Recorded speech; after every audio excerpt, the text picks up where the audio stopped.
Hi guys, welcome back to 100% Mag. So I hope you're all staying safe and well out there. So Football Insider put out an article last night talking in detail about, of course, what Newcastle United fans can expect over the next 10 years for investment into the club. And of course, this is with the imminent end of Funny Eight sponsorship with Newcastle United. As we know, the club, since the new owners came in, they decided to cut ties with Funny Eight. Obvious reasons, of course, being that the Premier League are starting to rule out gambling websites on the front of shirts. So eventually, it would have came to a point where we would have needed to get a new shirt sponsor. Why not wait and get it now? That's exactly what the owners have been thinking. And of course, as well, the owners are Saudi based as well, with PIF being the public investment fund of Saudi Arabia, who owns 80% of the club. So obviously, gambling is a bit of a niggling point in Saudi Arabia. So obviously, they're not going to want to have a gambling website on the front of the shirts, as they'll want to sell them shirts in Saudi Arabia for a massive financial gain for the club, which is one of the main factors behind why we have a Saudi inspired kit for this season, which I do believe is selling in Saudi Arabia through our sleeve sponsor Noon, who is of course a alternative version to Amazon, but it's a Middle Eastern version of Amazon, and of course they're paying more money than what front of shirt sponsors are in Funny 8. Noon is of course paying us 7.5 million a year to be the sleeve sponsor for Newcastle United. When you look at the previous sleeve sponsor of Newcastle United before Noon took over, that was Kayak, travel company, of course, who were only paying 5 million a year, the same amount of money that Funny 8 is also paying to be on the front of the shirt. So that is absolutely crazy. That's a 50% increase, for just a sleeve sponsor alone. So, looking at some of the stuff that was said in this article by Football Insider, of course, there's a commercial expert called Ben Pepe talking in this article. Now, I wouldn't read the article basically. Normally, I'd go and tell you to go have a look at it yourselves and, make your own assumptions, but I'm going to tell you that this article is completely and utterly opinionated.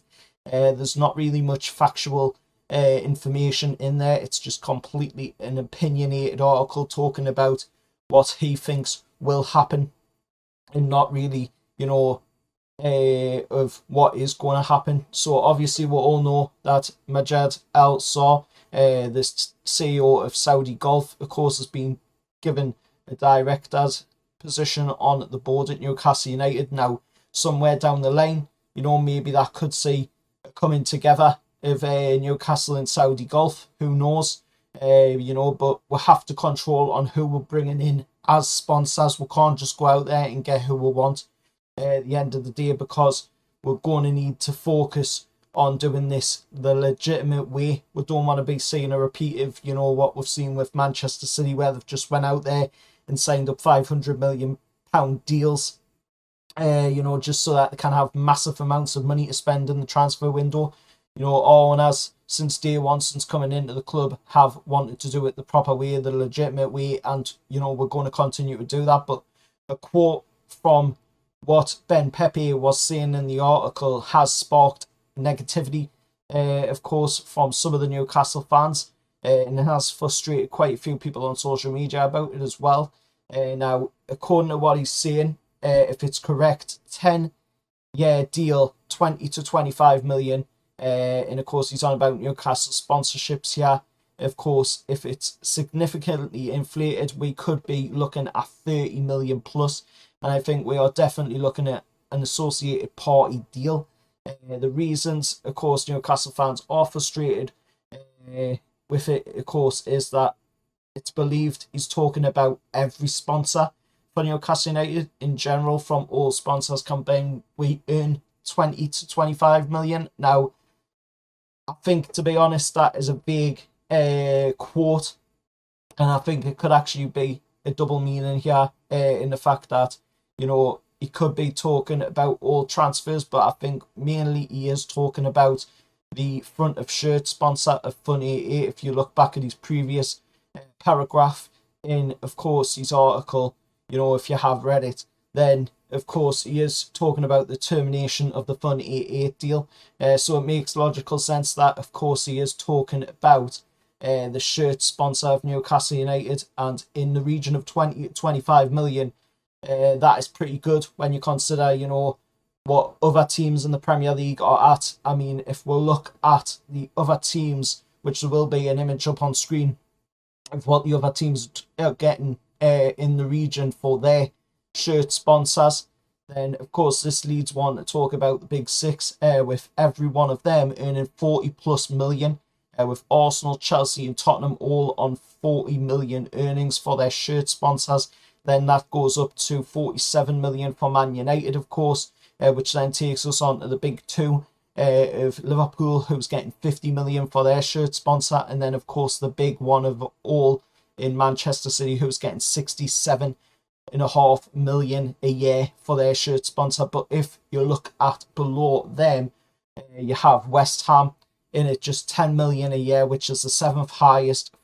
So for Newcastle to be coming in there with 20 to 25 million a year, we could still be seventh highest in the league, which is absolutely amazing when you consider at this moment in time, we're only getting 5 million a year from Fun 88, and of course that would be an extra 20 million, if we're getting 25 million, or an extra 15 million, if we're getting just 20, if we get 20 million a year for the deal.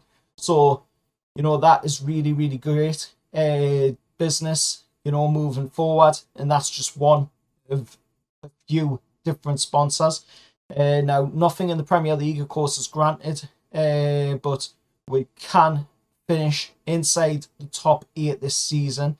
Then we would be guaranteed to have European football next season, which expectations is that we finish in the top 8, which, of course, commercially makes us very attractable to very huge global brands, because it allows for more games, and more games means that they can, get their exposure out there a lot more. I mean, you'd be playing in the Champions League or Europa League, you'd also have Premier League, FA Cup and League Cup games. So that's a lot of games and a lot of chance for commercial partners to be able to put their image out there across the world globally, and especially a club that is labelled the richest club in the world.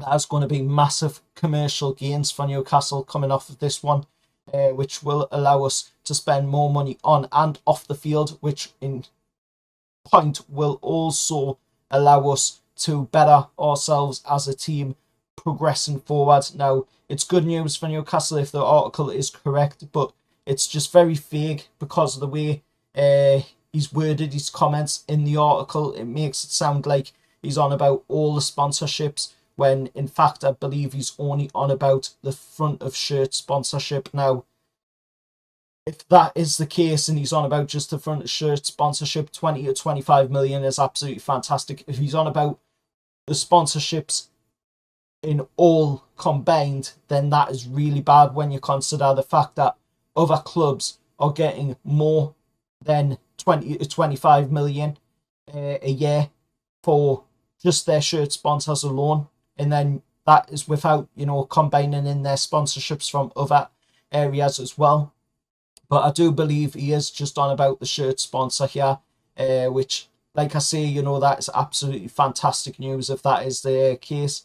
And there's quite a lot to talk about, of course, all of the commercial side of things. There's a lot going on behind the scenes. Obviously, we've seen Peter Silverstone come in. Who knows what he's doing on a commercial side of things. I mean, he's just come fresh off of working for Arsenal and, getting them a big, massive commercial deal with Adidas, and getting them that Amazon Prime All or Nothing series. Also, there's Darren Eales in there as well, who's done loads of great stuff in the MLS to help build Atlanta United from the ground up. So we've got a lot of people that are going to be coming in the club or already at the club, like Peter Silverstone, like Darren Eales, who know what they're talking about on the commercial side of things. So it's going to be interesting to see where we'll go from here on the commercial side of things, because that then allows for us to be able to go out there on the field and put out a better team on the field. you know, put out a team that is going to be able to compete at the highest level possible. There's a lot of people saying, you know, that we should be finishing top 4. I'd be happy if we finish, you know, top 5 position, top 6, around that area. You know, at the end of the day, all that matters is that we get European football. If it's Europa League, that'd be absolutely fantastic. That would be the minimum that I would say we should be aiming for, is Europa League football. I'm not a big fan of the Euro Conference League. I don't think that one is going to be very commercially beneficial to us. I think it would be better to aim more for the Europa League, Champions League, as you know, there's going to be a lot more benefits for commercial partners. You know, being on the sleeve of Newcastle, being on the front of Newcastle shirt, being, you know, around the grounds as well. And there's also been talk about visual signs of advertisements around the training ground. We've seen that with other clubs as well. We've seen it, you know, when Mike Ashley was here. Even though we weren't getting sponsorships, you know, there was plenty of his signs all over the place. This time, you know, I don't think it's going to be as heavy as that, but there will be quite a lot of signage around of different companies, because that's, you know, the way you've got to run it now. Whether you like it or not, you know, that is the way you generate revenue to move forward as a football club. I mean, if you look at the likes of Manchester City, they've got sponsorships on the very side of their touchline, you know, put into the grass with markings. They've got just signboards all over the place. They've got signs, you know, on their training ground, their training gears, all sponsored. Everything's pretty much sponsored, you know, in Manchester City. So that's obviously a route that we're going to be following. And of course, we obviously have followed down that route a little bit already with the Noon sponsor as well, because Man City, you know, had already got Noon previously a year ago. I believe Noon signed a deal with Man City as well, so we're already following down a similar path that Man City's got for the sponsorship side of things. So, you know, that is where we want to be. That's at the top end of the table where you want to be competing every single season. But this season needs to be a success. With the way it started, we're sitting at the moment currently in 4th. We're in them European spots, so we've got to keep a hold of that form. We've got to keep a hold of, you know, that position and push forward from here. There's not that many games left of this year until we hit the January transfer window, so, you know, let's try and keep that momentum going until we can get the January window, get some more reinforcements in, you know, and then push on for the second half of the season, see how it happens, you know, and see what happens at the end of the season, see where we finish at the end of the season. But if you have liked this video, please let us know your thoughts down in the comments below. I know it's been a little bit of a hectic one, a little bit all over the place, but I'm trying to get out as much information on this article with Football Insider have talked about last night. And, you know, let us know your thoughts down in the comments below. Let us know what you're thinking. You know, and if you can, please hit a like on the video, please subscribe to the channel, and I'll see you all next time. However, lads.